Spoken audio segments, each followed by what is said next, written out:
All right, so what we're going to look at is this here.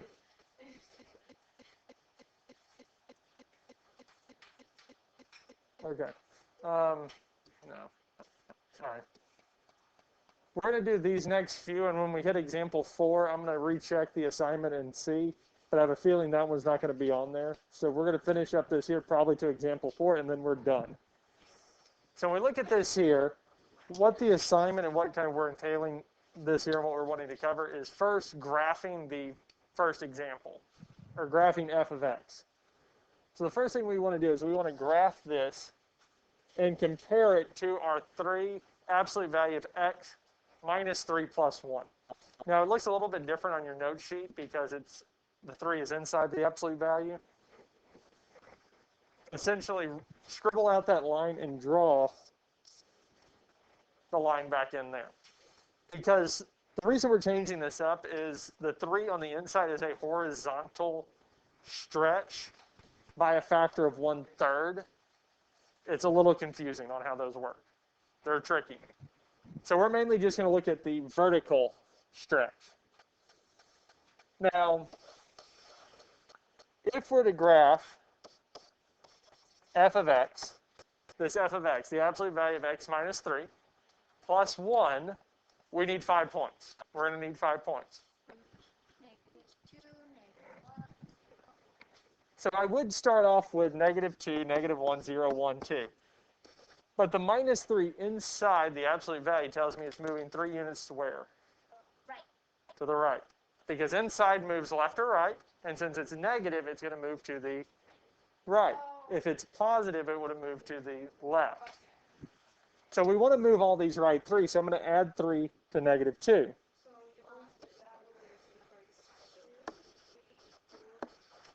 Yes, because it's telling me I'm moving it left or right, and really we're wanting to keep track of the vertex, that smallest part of the V. I'm wanting that in the center so I can see what the V looks like. So what it's telling me is that my center is normally at 0, because in the parent function, the f of x equals the absolute value of x, the vertex was at 0. When we move it up or down, it's just at 0. But since we moved it 3 units to the right, the vertex is not at 0, 0 anymore. It's been moved 3 units to the right. So we kind of lined it up so the vertex will be in the middle of our points. Now what we can do next is we can plug this in for our f of x equals the absolute value of x minus 3 plus 2 plus 1.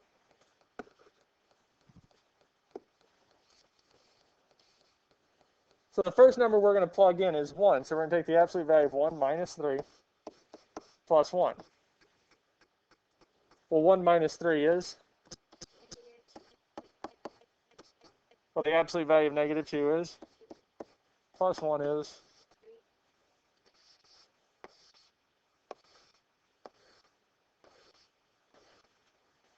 So we get +3 when we plug in 1.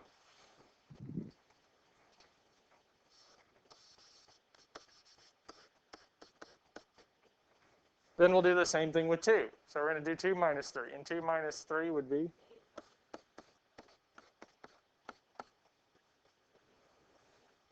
Well, the absolute value of -1 would be? Plus 1 is?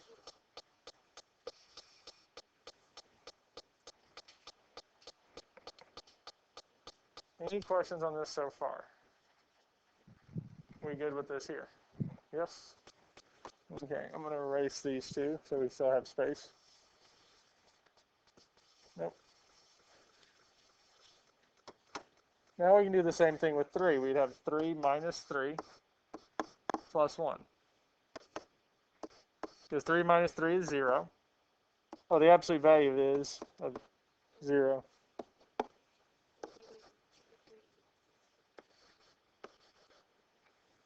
And it would be 2, 3. And we can check 2, or 4. Do 4 minus 3 plus 1. Well, the 4 minus 3 would give us 1. The absolute value of 1 is just 1, and 1 plus 1 would give us 2. Yes? And the 3, or 5 minus 3 would be the absolute value of 2 plus 1, which is just 2 plus 1, which gives us 3. Questions on this here? We good? Yes. So when we graph it, we'd go over 1, up 3, 2, 2, 3, 1, 4, 2, 5, 3. Now when we graph these here, we're going to start off at that vertex and pick a point, and it'll draw the straight line. We can do the right from that point.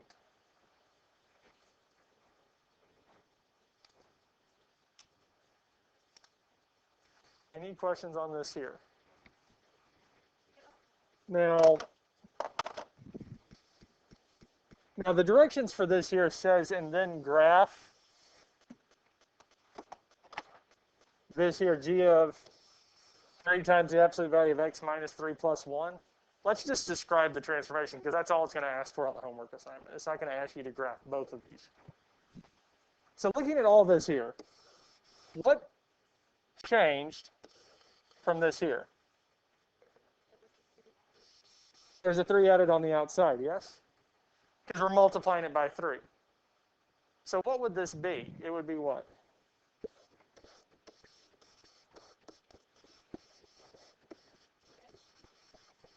Of 3. It'd be a vertical stretch of 3. Now what this is really saying is that every y value is going to increase by a factor of 3. It's going to increase faster by a factor of 3. So if I were to graph this, 2, 0, 3, 1, 2, 6. If we were to graph it, it should look something like this here. Because 2 minus 1, and it might not actually, that's way too big. Now that I'm looking at it. Because if I did 2, 2 minus 3 is negative 1. The absolute value of negative 1 is 1. 1 times 3 is 3, plus 1 is 4. So it'd be here. 1 would have given us negative 2, which would have been 6, 7. So this here is a more accurate representation, but it's still increasing faster. It's still increasing faster. Questions on this here?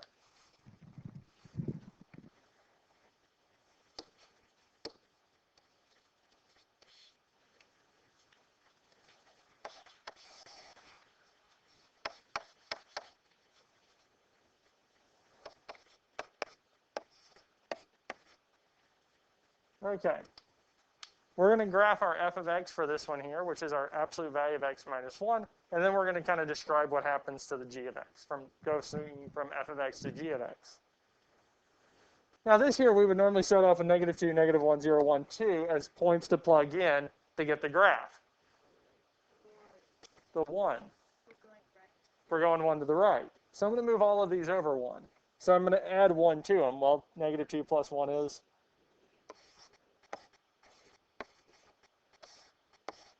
And really, once we get the first number, the others follow. We're just adding 1 to it.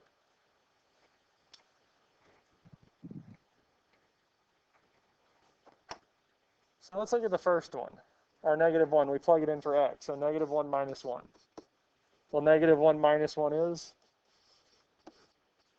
The absolute value of negative 2 is? 2.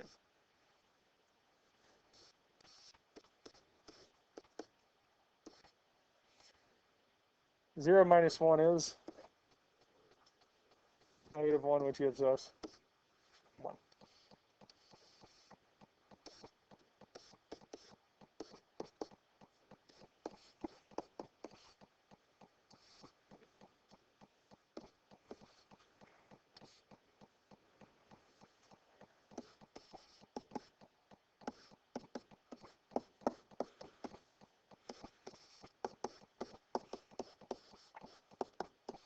And yes, it'd be 1, 2. And we can plug them in, and I went on and did that so that we can see it, so that y'all can see that it still works out to be the same. But again, it's kind of knowing that since 0, 0 was the vertex, okay, we moved it 1 to the right. So now our 1, 0 will be the vertex. And we can plot our other points. So 0, 1.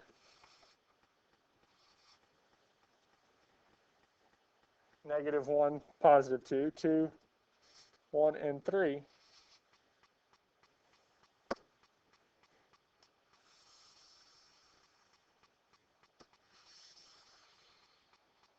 And then we can graph our lines. Any questions on this here?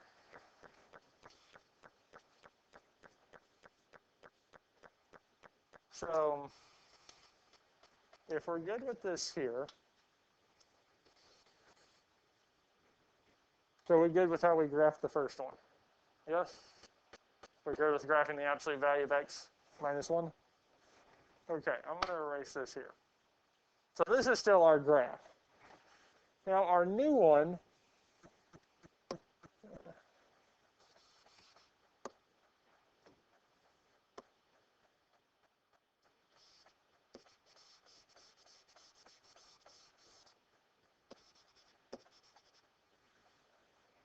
I'm moving the absolute value bar again.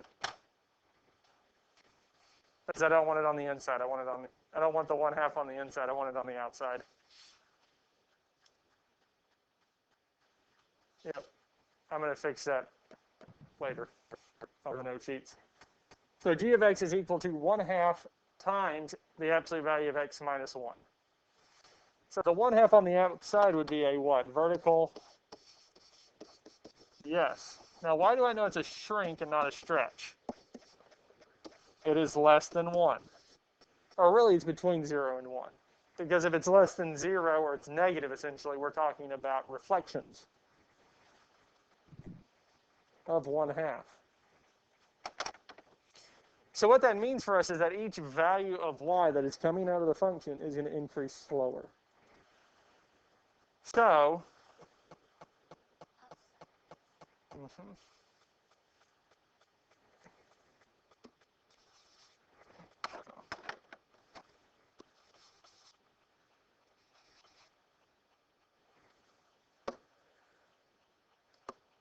all of this blue.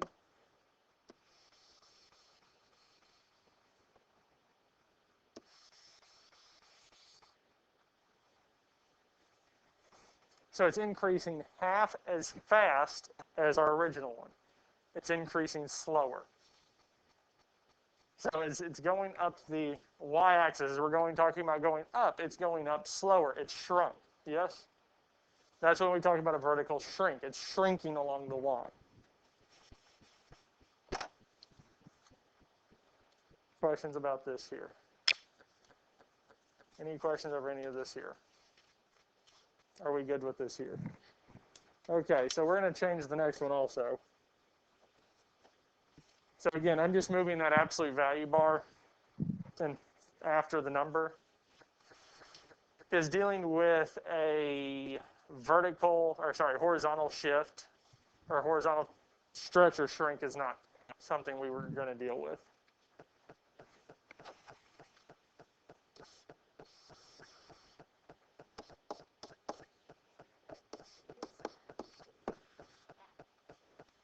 Since it's +2 inside the absolute value bars, it's moving 2 units to the left.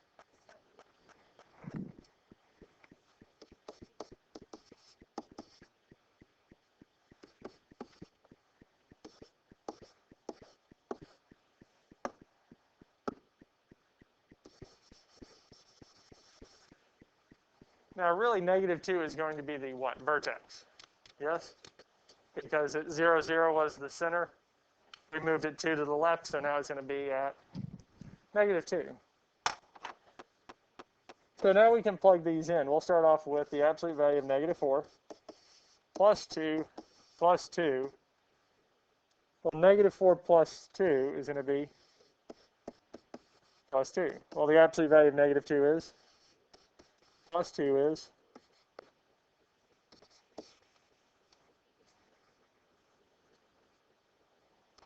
Negative 3 next. Negative 3 plus 2. Plus 2. Right, we'd have negative 1 inside the absolute values. Well, absolute value of negative 1 is. Plus 2 is.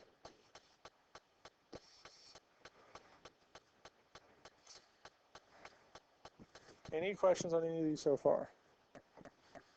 So let's do the next one. So our next one would be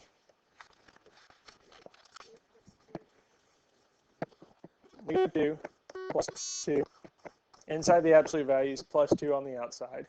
Well, negative 2 plus 2 would be 0. So that'd be 0 plus 2, which is 2. 3, 4. Questions on this here? Doesn't sound loud. Put the mask back on and cut the mic. So with the other two, with negative 1 and 0, because we can still do that, do negative 1 plus 2 plus 2. Well, negative 1 plus 2 would give me 1. Absolute value of 1 would be 1, and 1 plus 2 would be 3.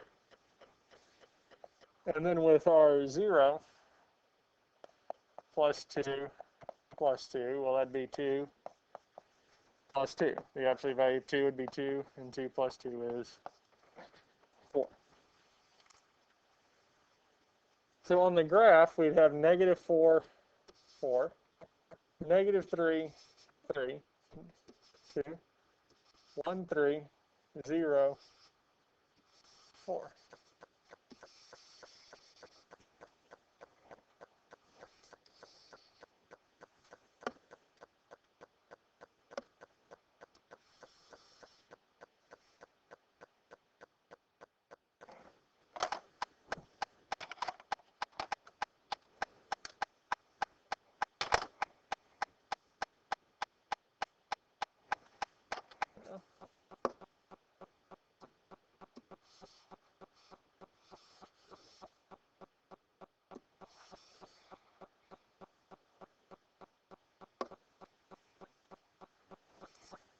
And we have these two here. This is our graph, yes?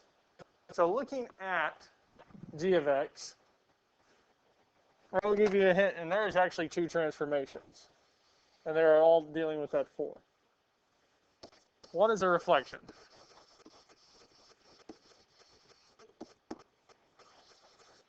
Across the what?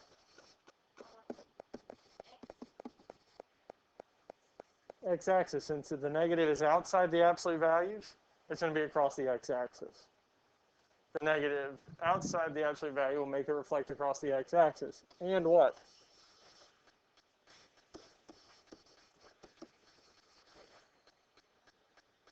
Vertical what?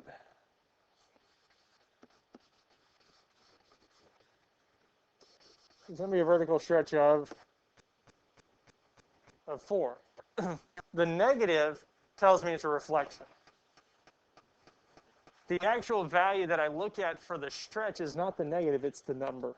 Since the number is 4. Yes, the negative would tell me, negatives tell me about reflections. If they're with the variable, so outside the absolute value, it's a reflection across the x. If it's inside with x, it's a reflection across the y. So really, when we talk about stretches and shrinks, and I'll write this on the next page, but we're talking about the absolute value of A. Any questions on this here? We good with this here? Now, the textbook definition for a reflection, not a reflection, sorry. The textbook definition for a vertical stretch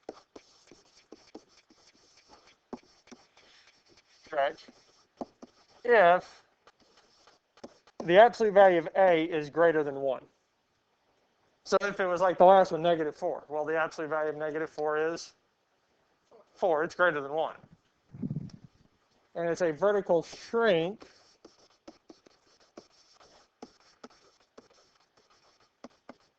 if 0 is less than the absolute value of A is less than 1. And that's how they get around the negative sign. But really, we're just looking at that value of a. We don't care about the sign. Is it between 0 and 1, or is it greater than 1? Questions on these here? This one here? So this is the textbook definition of it. Absolute value of a, because we're not caring about the sign. We just want to know the value of a.